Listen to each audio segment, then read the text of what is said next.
What is happening, fellow fantasy PMs? I am JJ Wang. He is the bearded one, J Dub, and with our powers combined, we are the Fantasy Couriers.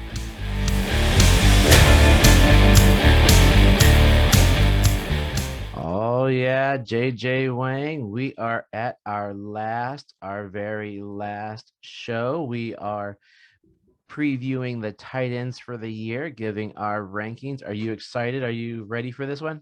Oh, I love the tight ends. It's by far my favorite position out of all of them. Can't wait. I tell you, I claim to be the tight end whisperer. I just don't have the patience for them. I know who's going to be good. I just can't wait. That's why I still to this day am burned by trading Travis Kelsey away for Jarvis Landry. Uh, I'm not uh a, I'm just not a huge tight end guy myself. So I usually take like that 10th, 11th, 12th guy and just deal with yeah, whatever. I try to sneak in and be clever with the late guys, and sometimes I'll go with the powerful guys, and we'll talk more about that as we get in because this is a interesting, very interesting slot in a year for tight ends. And we'll start out by looking at my numbered tight ends. I ranked 30 tight ends. We'll look at the first 15. And to be honest, as we've mentioned, if you listen to the podcast, tight ends 1, 2, and 3 are they're the cream of the crop. Kelsey, Waller, Kittle. Generally, you put Kelsey first, and then people will switch back and forth Waller and Kittle. I thought I had a hot take, put in Waller second, but more and more people in the industry are looking that route. So there's no real argument with those top three. And then after that's when it gets just a mess because realistically, 4 through 15, 16, 17, any of those guys have one great week and they get Robert Tunioned up to like number 6. So we're looking here that it comes down to who do you like and who do you like where they are. Guys that I generally my number 4 and 5 are standard where people are. I like Goddard a little higher than some other people do. I think he's going to have a great season. Jalen Hurts is going to have to hit him because he's going to run. He's going to be the closest guy to the line of scrimmage. Kyle Pitts, I put there because I knew if I didn't put him, if I put him any lower, you'd be angry. My two sneaky ones really for me on this pair, three rather, are Higby. I think Stafford's going to pepper him, and I have him higher than consensus. Blake Jarwin in that offense. Blake Jarwin's going to be 14 or he's going to be 32. So I'm going to aim for the 14 because I just traded away Hawkinson. So I'm hoping Blake Jarwin's better, but I made this before the trade. And then Gerald Everett, who I think is in a great situation. And Russell Wilson does like tight ends and Will Disley just can't keep healthy. So I think the big guy's going to take over. So crush me. What you got? There's not a lot of crushing here. I mean, it's pretty standard. I'm not a huge Andrews or Hawkinson fan, so whenever I leave the draft, I usually end up with Goddard, Fant, or Irv Smith.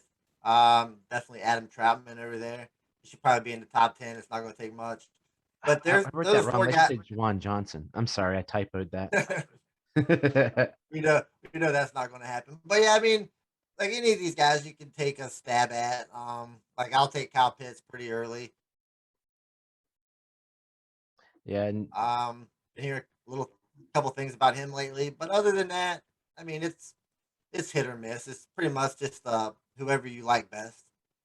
And Gronk was a hard one for me because I think the Patriots, I'm losing it. The Buccaneers are going to throw for a ton of yards, but the three receivers are so good that Gronk might end up being that touchdown dependent tight end more so. Like in the past years, he got a ton of receptions, a ton of yards, but I could see Gronk feasibly walking away with 40 receptions for 500 yards and 13 touchdowns or something Oh, ridiculous like that absolutely.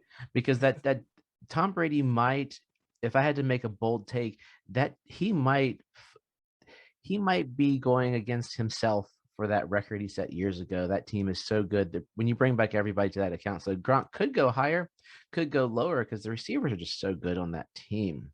But it's like you said. I'm pretty sure when they get down close, I mean, Gronk's going to be the number one, two, three option there.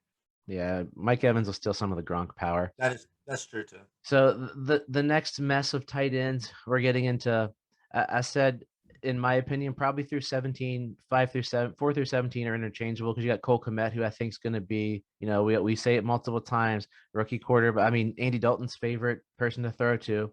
is a tight end. You got Logan Thomas. I have a buddy who's really mad at me for putting Logan Thomas that low. But then again, with my saying, Logan Thomas could be number 6. Logan Thomas could be number 17. I just have a feeling there's going to be some regression. He blew up last year. He was so good.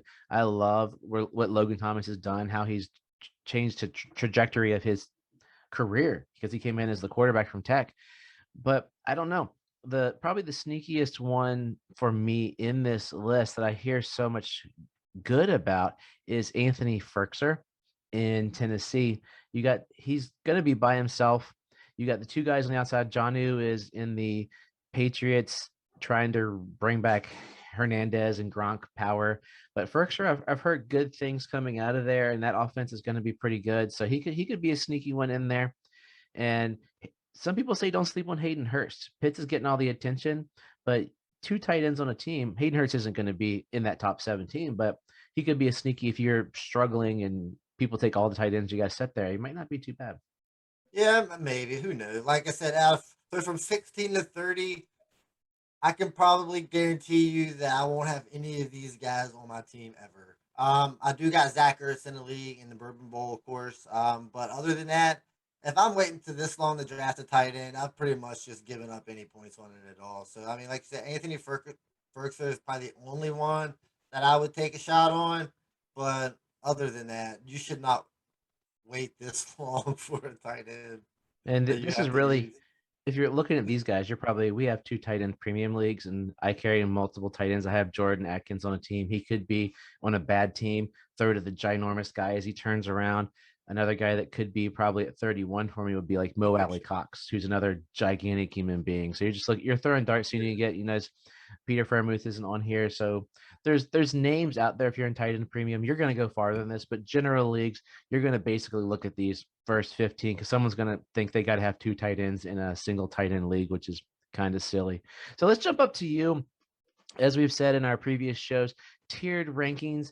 What JJ Wang does is he makes, you see on the screen there, if you're looking on YouTube, if you're listening, he made 5 tiers of tight ends. And in each tier, he considers each player interchangeable. So if you have a tier where you're trying to get a tight end, in his 4th tier, there are 5 tight ends. If he sees one or two of the tight ends come off the board and he's in the tier where it meshes up with wide receivers and running backs, then that's when he starts looking at his tight ends. He's like, oh man, they took the first guy on the list, the second guy on the list, or the third guy. Now I got to look at those 4th guys. As we mentioned in previous shows, though, tier 1 tight end is not the same as tier 1 running back, tier 1 quarterback, tier 1 receiver. As you're creating your draft board, you would probably put tier 1 running backs first. Then tier 2 running backs would be close to equal with tier 1 receivers. And then tier 3 running backs, tier 2 receivers. And that's when you might throw in tier 1 tight ends, might go in one of those two, depending upon how you value the tight end. So JJ Wang, Yeah, so go into it.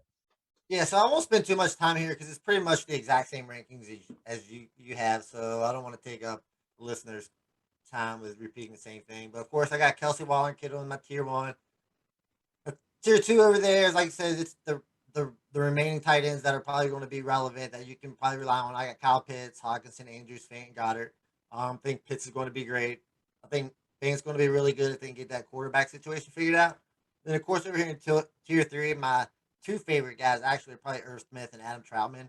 That's who I find I have a lot of. I love me some Irv Smith, and I definitely love me some Troutman.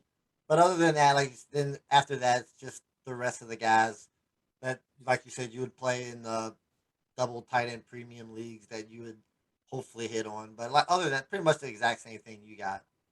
So I noticed really the only difference in we talked about it on an earlier show is Gerald Everett. You have him buried way down there at the bottom of tier 5. I did. Whereas I had him, I believe he was my number 15. So that's probably our biggest discrepancy is I think that Russell Wilson's talking awesome about Everett. Yeah, they're pretty much, that's why this show is fairly, we talked about it, that's why we're doing it last. It's gonna be our shortest, quickest show. We're putting it out on today's Thursday. So hopefully you're enjoying a good pickup for tight ends. Well, let's close out really here. We see that our lists are fairly the same. So if you're tier based, you are going to see them in their chunks, or you're going numerical. And you can jump out of strict numericals. There might be guys you like. You heard JJ Wang saying he loved Irv Smith and Troutman, so you notice he's probably, other than when he grabbed Kyle Pitts in our mock draft or any league when he feels it's there, he's waiting for tier 3, which is what, round 6, round 7, possibly even later, more than likely, probably 7, 8, maybe. Yeah, it just depends on how some people.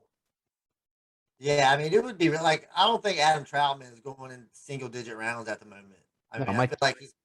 I mean, I mean, that's really really late right there. But like I said, that's how long I usually wait for a tight end. I just cannot see spending up on that them tier one guys. It's just hard for me to do it.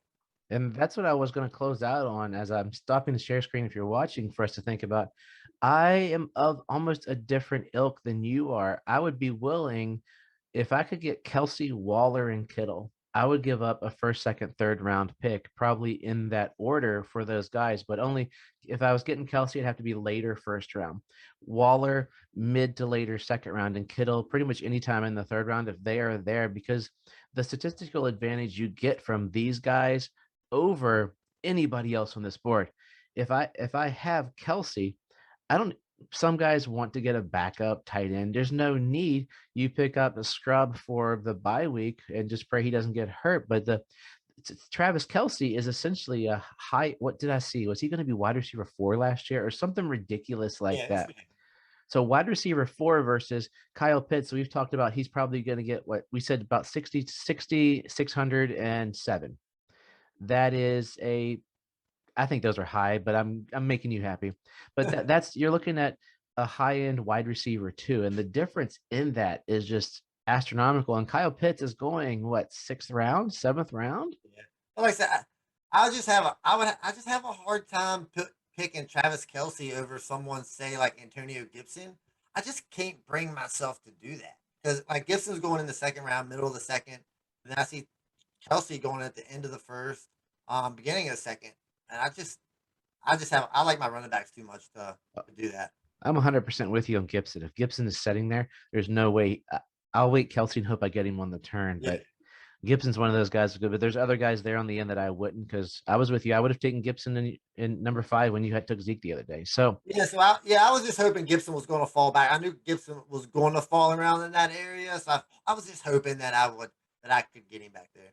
yeah, and it's harder now because we're getting close to the season and people are listening to us, so they Yeah, know how good Antonio yeah, Gibson's going to be. gonna be the man. He should be realistically probably what, late first round, but that's another show. Those are our Yes. tight end rankings. JJ Wang, we hope hope we motivated everybody. If you missed our other rankings, quarterback, running back, wide receiver, they're all up. For kicker and defense, go listen to someone else. We're not going to waste your time. So JJ Wang, take us out of here. Yeah, great show. Love me some tight ends. Trust in yourself and trust the process.